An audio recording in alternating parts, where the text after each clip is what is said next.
The deadly shooting on campus at Old Dominion University in Virginia. Tonight, authorities are now investigating the shooting as a possible terror attack. Sources say the gunman walked into a classroom, asked if it was an ROTC class, and then opened fire. Authorities say the gunman has ties to ISIS. Here's Pierre Thomas.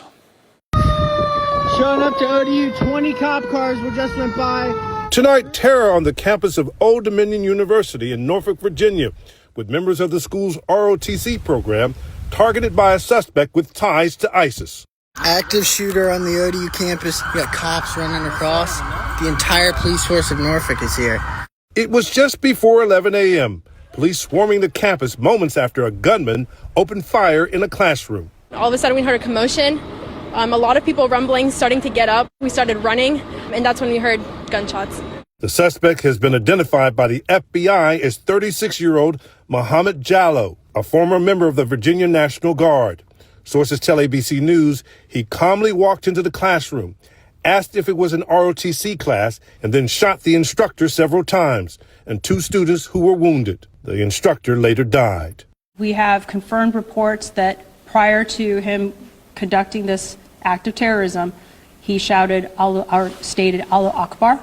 And all of a sudden I hear just a bunch of bodies hitting each other, this loud altercation. And there's just a person in a tan coat curled up on the ground with their backpack on in front of the Starbucks just laying there.